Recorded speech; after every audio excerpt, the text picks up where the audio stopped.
We have a great talk and keynote from Oasis Protocol talking about how to create private and scalable DeFi. We have Linda Liu, head of ecosystem, joining us as well. So I'll be tapping her up on here too.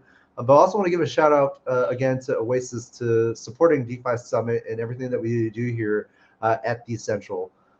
They've been a great supporter for us for DeFi Summit, and we look forward to having them. So let me bring on Linda onto the stage. Hey, Linda. Hi, Justin. How are you?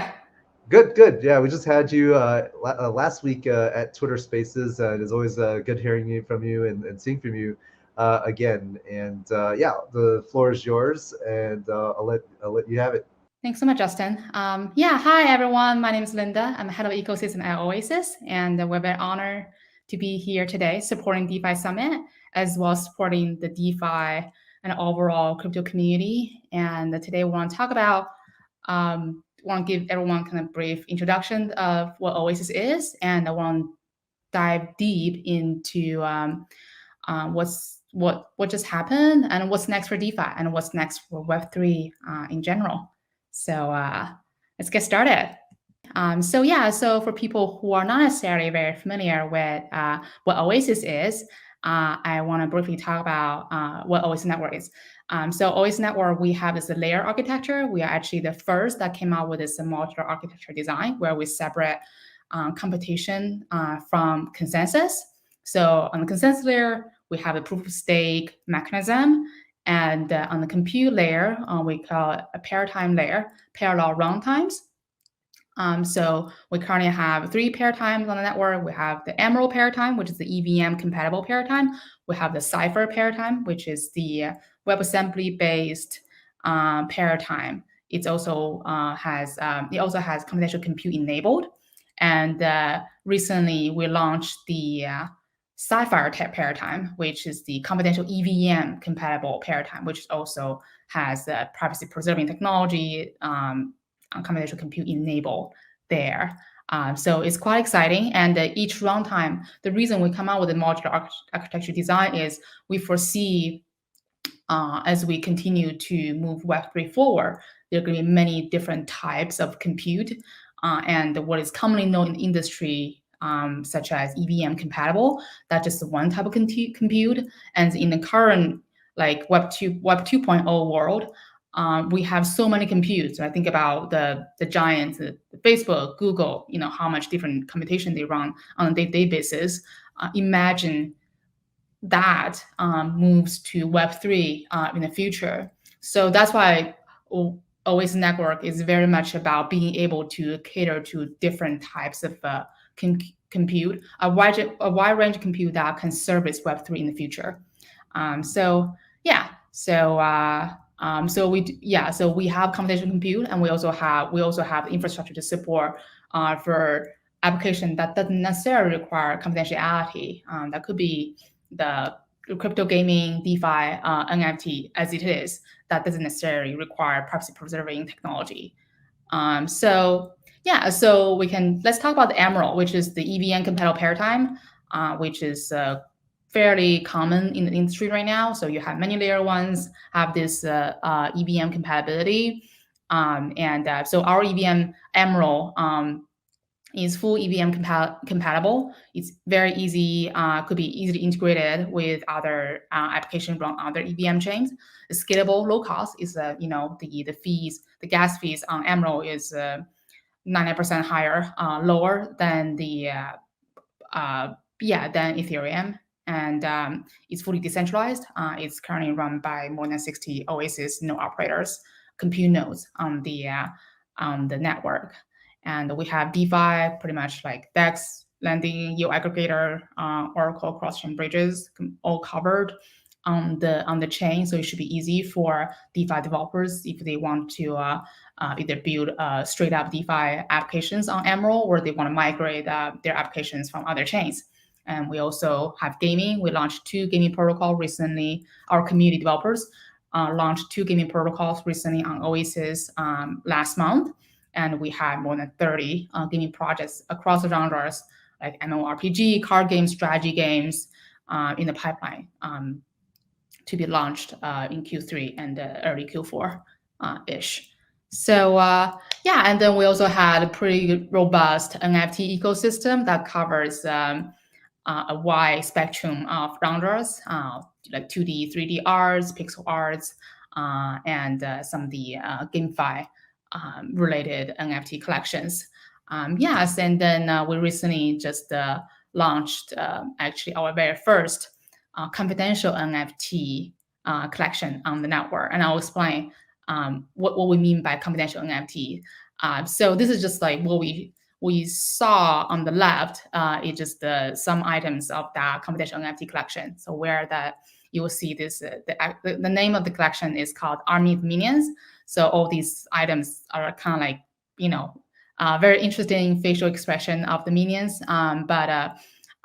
What is interesting about this collection is that the whole collection is generated via mathematical equations, and each item is generated by a different, very, very unique mathematical equation. And only the NFT owner can see the underlying mathematical equation. So, and by being an owner of the NFT, of this specific NFT, you have access to the mathematical equation, and using that, you'll be able to regenerate the art yourself. So this is kind of pretty interesting. And the collection on the right is what we launched last, I think, early June, the Oasis NFT Art Week. So it was pretty exciting as well, and we started to feature some of the really like fine arts, and then bring those to blockchain. Yeah, so let's talk about what's next. I think DeFi, as well, the whole crypto industry went through a lot over the past month. Over the past few months. So we first have the UST Luna scenario, and then we also had quite a few like industry related kind of black swan events affected like some of the crypto lending firms and some of the crypto hedge funds or crypto funds at large. Yeah, so definitely some of the stakeholders, maybe even prominent stakeholders, were pretty affected by those recent events, as well as market volatility.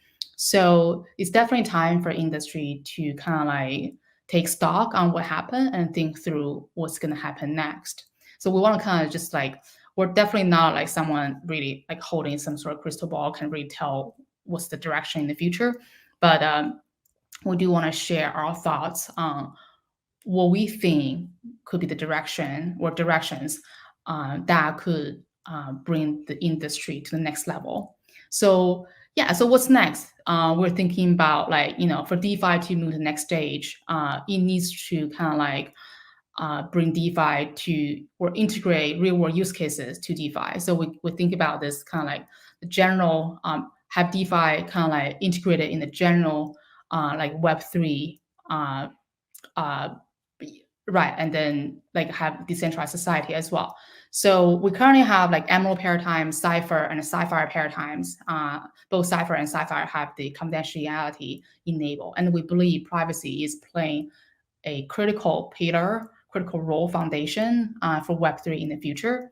So what we mean by like decentralized society and then like the future of Web3, I think, we think, again, this list is not necessarily exhaustive. We kind of like enumerate some of the pillars that we think that could be very useful. We first need DID. I'll explain later like why DID is critical for DeFi in the future. Specifically meant like reputation-based, credit score-based DeFi.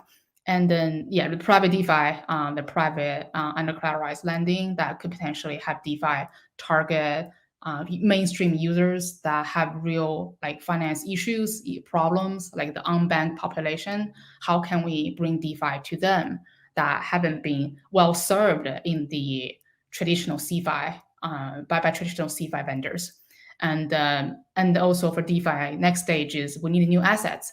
Besides token assets, how can we bring more assets to DeFi? Like, could there be like some assets like NFT, like confidential NFT, data-backed NFT, data asset, data tokenization, and then also as a part of the what we believe as a pillar for decentralized society, there needs to be data DAOs, like DAOs that governed in a way that where data providers really own their data, and they can dictate how their data can be used, be computed, and be shared with other parties to ensure they are invited, they are part of the value chain, and service better internet and a better, more responsible data economy, because that was not necessarily being serviced in the current Web 2 space. So let's but we're not going to go into everything on the list, but for the purpose of this talk, we want to specifically focus on DeFi. So what's wrong with first generation of DeFi? We think it was primarily built for crypto enthusiasts, crypto traders. And back then it was overly indexed on yield farming versus the true utility of DeFi. And we think for DeFi to go to the next stage, we absolutely need to bring real world use cases to DeFi. So there needs to be, and to have the integrate with real world use cases, you will need privacy, you will need confidentiality. And what we meant by that is information needs to be protected. And so it's not just for a retail crypto enthusiasts and traders. We can have institutional investors involved as well, so they can provide more liquidity into the DeFi market, and also with the DID, decentralized identity, to enable reputation and credit score based DeFi, so we can have mainstream population involved as well, so we can essentially solve some of the really tough issues that haven't been solved in the Web 2 world. We talk about the unbanked and people with mortgage, student loan issues. How can their issues cannot be solved by the DeFi 1.0, because most of the lendings are over collateralized. You need to collateralize, if you can participate in DeFi, probably means that you don't really with over collateralization. If you have already enough money to be put as collateral, it probably doesn't necessarily, you probably not even be part of that segment that are facing those issues with student loan and mortgage. We're talking about people that don't really have that enough money that could be put on the collateral. So and also besides that issue faced by mainstream population, we also talk about for a trader, even for traders, the current DeFi 1.0 is not perfect. We have the back running, front running, because everything is wide open on the ledger. So how can we bring confidentiality so we can have those protection, like the MEV issues could be resolved by the privacy preserving technology, confidential smart contract module and such. So so there's definitely a lot of hope for DeFi, to have it really service. Right now it's primarily servicing traders. So how can we bring to mainstream by integrating with real world use cases?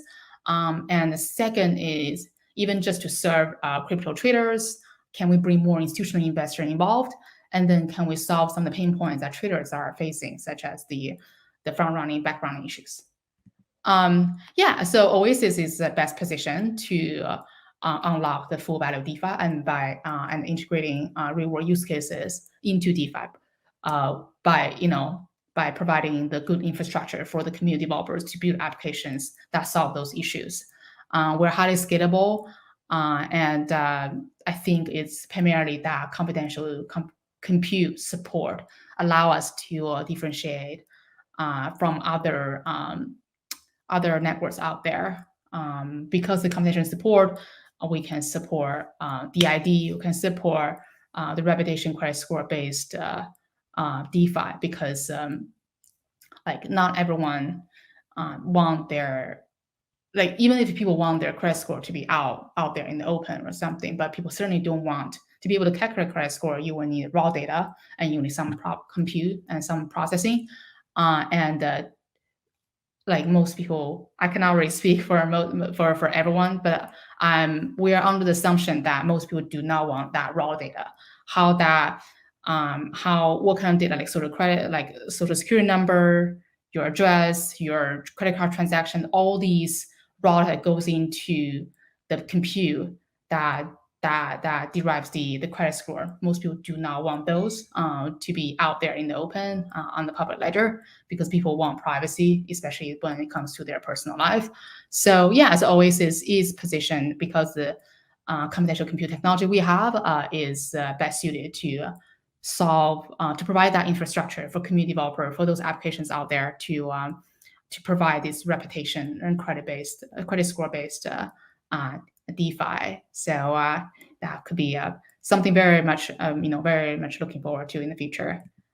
Yes, and then talking about, so besides private DeFi, like reputation credit score based DeFi, we also want to talk about other types of assets for DeFi to be more interesting in the future. So currently assets are primarily token assets, such as the tokens and then tokens you bridged from other chains. Could there be other type of asset that is so different from what we currently have, such as data assets, like data NFT? We talk about what data NFT. Data NFT is essentially data-backed tokens that represents like your personal data. Could be docs, images, could be something you own, it could be videos, could be anything. Then something you own that you think could be valuable for other people, other institutions to use. But then in that NFT, what is underneath, besides encrypted data, is also your data policy, how you want your data to be shared and computed, and by whom. And this could be very interesting.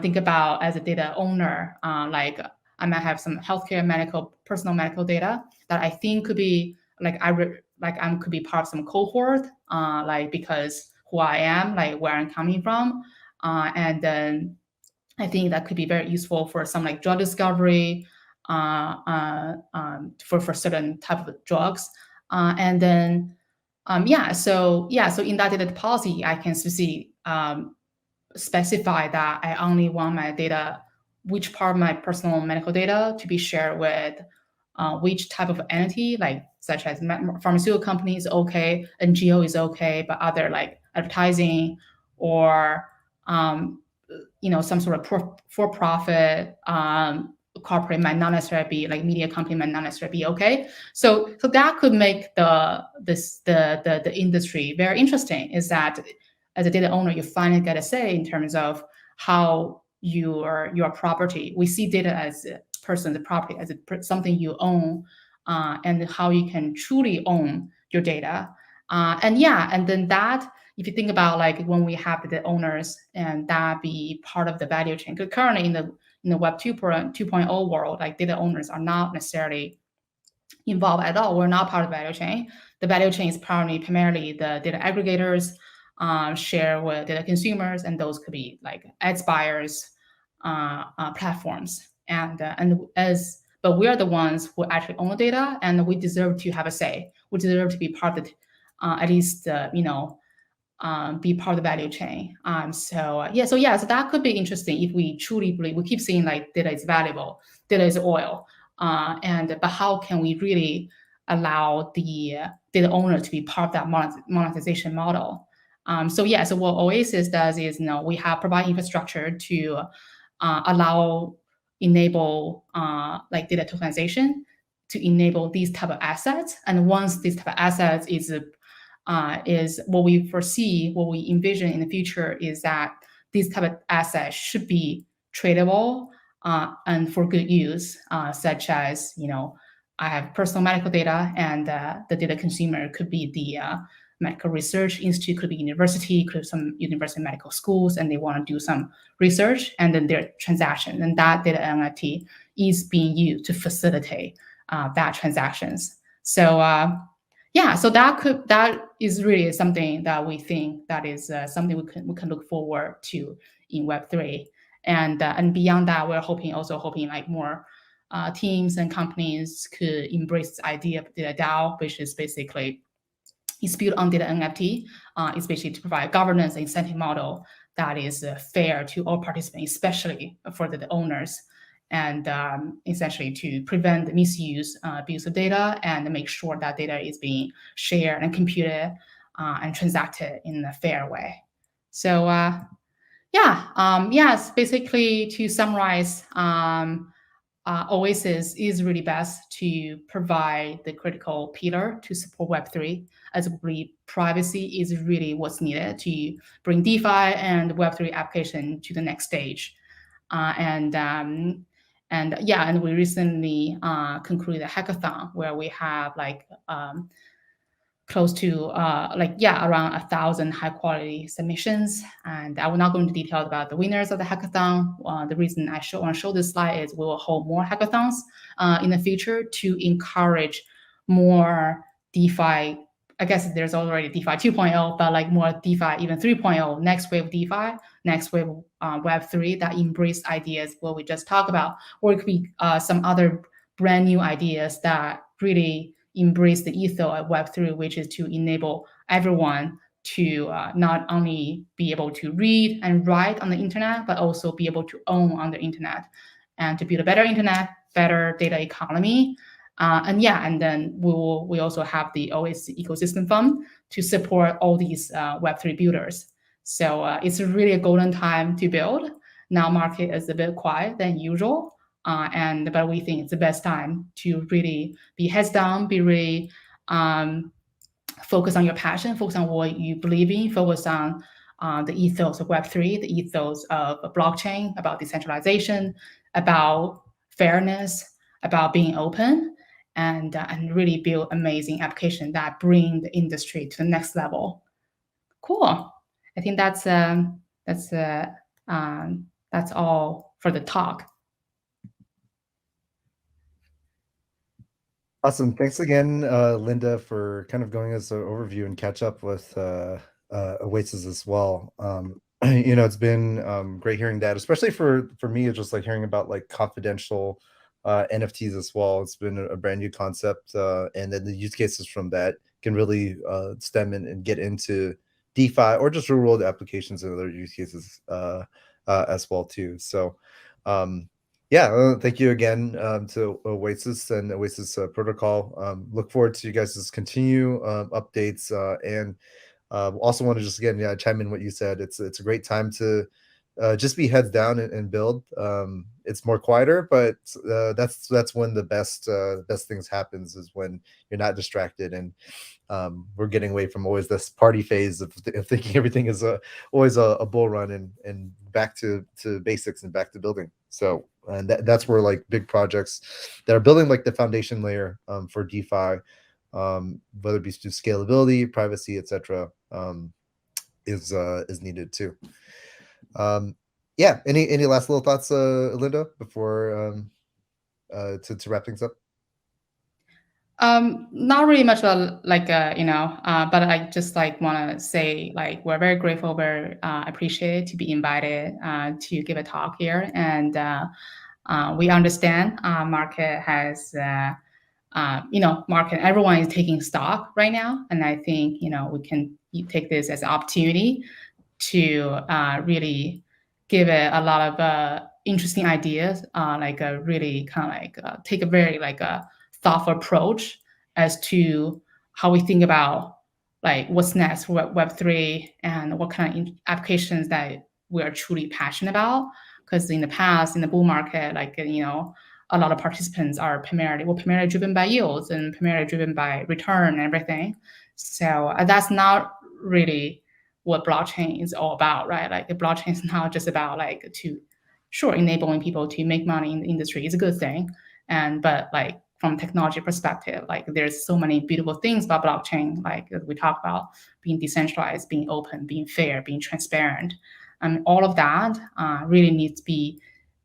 So DeFi, NFT, gaming manifested some of the ethos well, but I think we need more killer applications to continue the journey to manifest really those ethos and bring the industry to the next stage. And we really welcome developers out there to apply for our grants program, apply for ecosystem fund, and build things that you believe that really can bring the industry to the next level and drive the Web3 forward.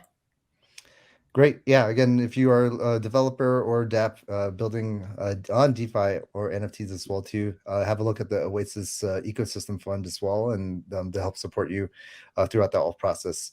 Yeah, I want to say thanks again, Linda, and we'll definitely see you guys again soon in an upcoming further update with as you guys are continuing to build during this current market conditions, and at the other end of the tunnel, we'll continue to build more scalability and the future of DeFi. Cool. Thank you. Thank you very much. Have a wonderful rest of your day, everyone.